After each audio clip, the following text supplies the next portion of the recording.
Greetings, fellow lords and ladies. One look at Game of Thrones Season 6 now continues on with The Broken Man. So, beginning in the Riverlands, revealed to have survived his wounds from his battle with Brienne, Sandor Clegane lives with a band of villagers. Brother Ray, their leader, is accepted. He talks with Sandor and recounts how he had saved Sandor's life after having mistaken him for a corpse. When Ray mentions justice, Sandor remarks that there was justice in the world. If there was justice in the world, he should have been punished. Ray responds that perhaps he has been punished already. After gathering, a trio of men from the Brotherhood Without Banners arrives and attempts to extort the group, but upon finding out that the group has no worthwhile possessions, they leave. Sandor warns the Septon that the Brotherhood will return, and that Ray should defend himself from them. He tells Sandor that violence is a disease. You don't cure it by spreading it to more people. Sandor replies they don't cure it by dying either. Later, while he goes out to the forest to chop wood, he returns to find all the villagers murdered and the Septon hanged. Angered, Sandor picks up an axe and heads off. Meanwhile, Jaime and Bronn lead the Lannister army to the gates of River Run, where the Freys attempt to coerce the Blackfish into surrendering the castle by threatening to execute Edmure Tully. The Blackfish calls their bluff and refuses to surrender. Disgusted with the Freys' incompetence, Jaime takes charge of the siege and attempts to parley with the Blackfish, warning him that the Lannisters will show no mercy to the Tullys, but if he surrenders, the lives of his men will be spared.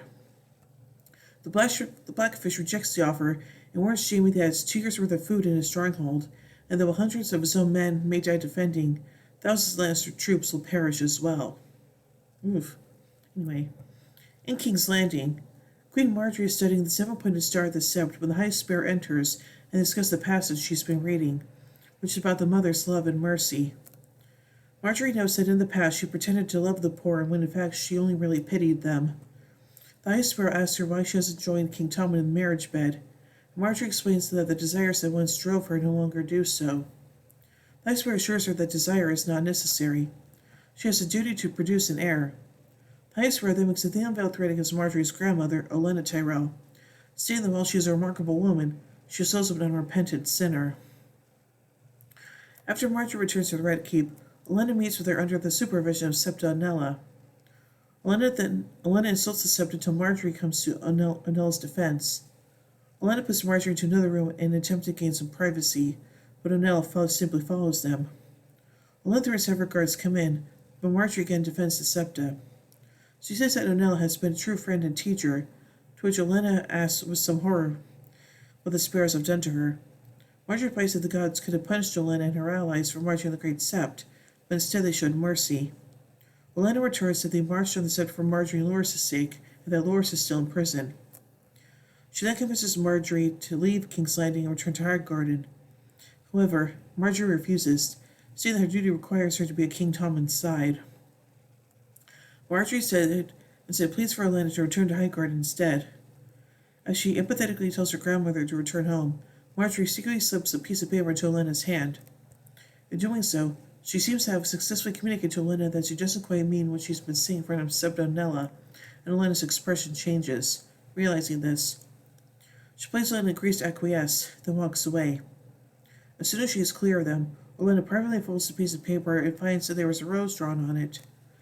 She seems cheered by the silent message, as the use of the Tyrell sigil indicates that Marjorie is merely tricking the Sparrows and that her true loyalty is still to House Tyrell.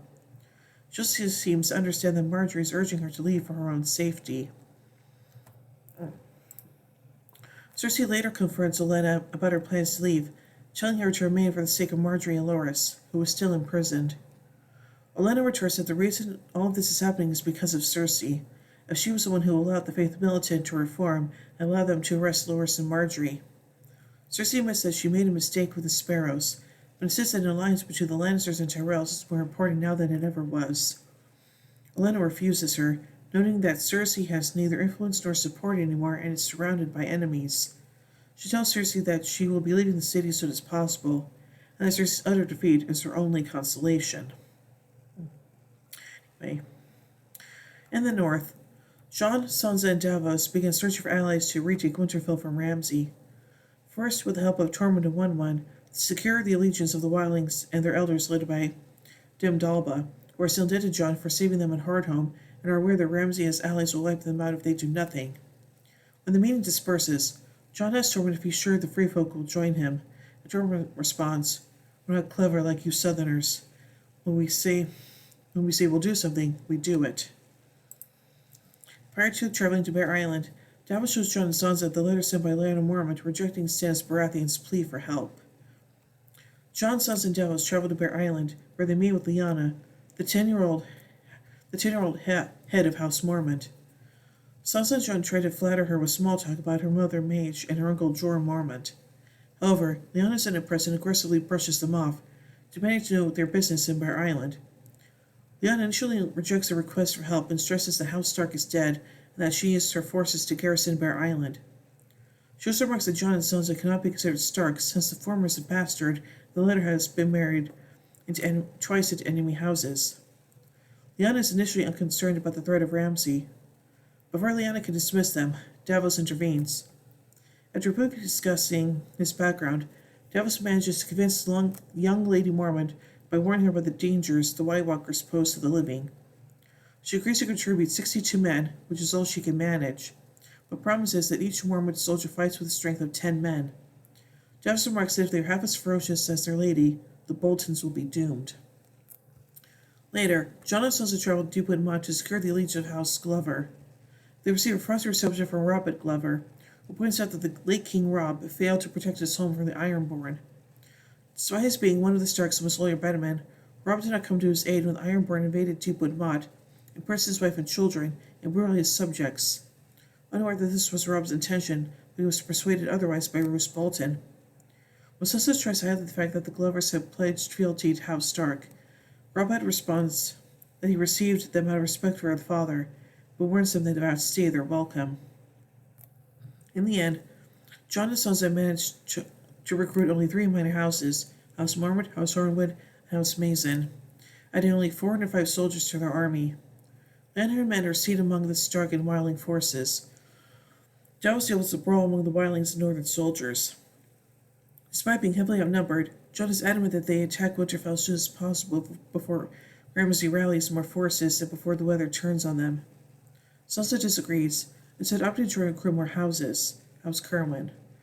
When Jon refuses to change his mind, Sansa begins writing a letter, later revealed to be sent by Raven to Littlefinger, taking him up on the offer for troops she previously rejected. And finally, in the Free Cities, Theon and Yara take the Iron Fleet to Volantis to hide and rest. Inside a brothel, Theon sits despondently as Yara and the others carouse with naked and semi-naked prostitutes. Yara repeatedly tells Theon to drink some ale, and he repeatedly refuses. Yara persuades Theon to regain his former identity and self-confidence, and she will need his assistance in getting justice and retaking the Iron Islands from their uncle Euron. When pressed, he says that if justice were served, he would be burned for his crimes, so she responds, "Fuck justice then, do it for revenge." Eventually, she convinces him to put his guilt aside and help her because she needs him. He drinks some ale and begins to gain some composure. She reveals to Theon that she plans to take the Iron Fleet to Meereen and forge an alliance with Daenerys before Euron does. After the conversation, she goes to have sex with the female prostitute. Although we allows Arya hiding in the dark with a needle in her hand, the scene opens with Arya walking openly through Braavos without needle, with her hands behind her back. She approaches 2 Westerosi traders drinking at an outdoor table and negotiates passage to Westeros at dawn. Through the use of large bags of money she shows them. Next, see Arya standing on a bridge admiring a view of the Titan of Braavos when an old woman approaches her and reveals herself to be the waif, who repeatedly stabs her in the gut, twisting the knife as she does. Arya escapes by leaping over the handrail and into the river. She is left stumbling through the streets of Braavos, leaving a trail of blood droplets and visibly afraid. So overall, I think this episode is kind of interesting, and yeah, again, we're definitely setting up for the Battle of the Bastards, so that's something to look forward to, and also it's good to see Sandor Clegane again, so yeah. So overall, I give The Broken Man 4 Iron Thrones out of 5. Well, anyway, tune in as we took the final episode of the day, which is No One. So, until then, remember everyone, winter is coming.